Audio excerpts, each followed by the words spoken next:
आजसाठी मी ओला जवळा आणि कुपा मच्छी धुवून घेतली. मिरची पावडर, मालवणी मसाला, हळद, मीठ आणि कोकम आगळ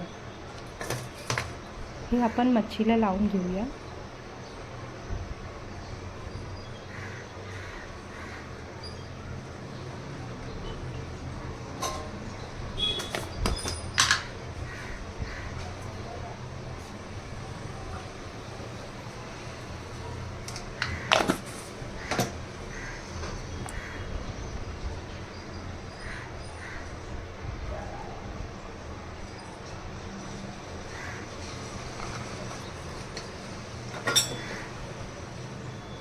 एक बाजूला मी कढईमध्ये तेल टाकत ठेवलं.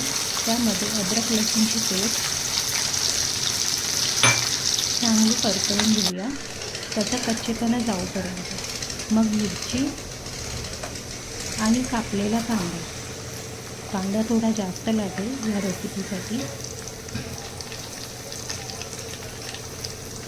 तो चांगल्या प्रकारे परतवून घेऊया. तो चांगला परतला गेला की आपण टोमॅटो टाकूया.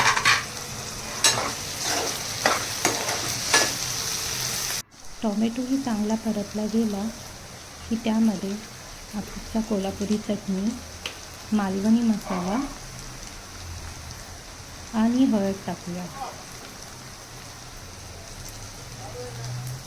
आणि ते चांगले एकत्र करून घेऊया.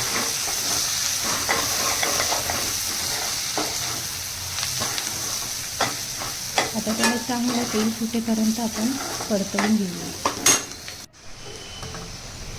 तुम्ही बघू शकता की त्याला तेल सुटलेलं आहे. आता त्यामध्ये ओला जवळा जो आपण 2-3 पाण्यातून धुवून घेतला आहे तो टाकून घेऊया.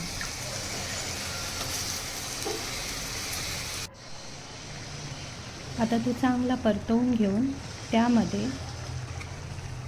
2-3 कोकम टाकून घेऊया आणि चांगलं परतवून घेऊया.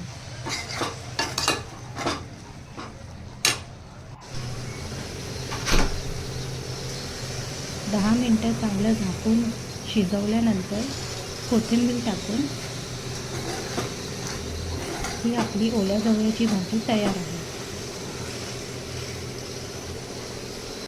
आता एक साईडला जो कुपा आपण ठेवला होता मॅरिनेट करून, त्याला रवा आणि तांदळाचं पीठ लावून तळून घेऊया.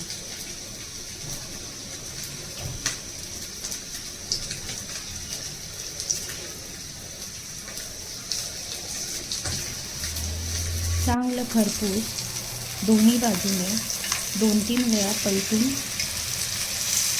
तळून घेऊया.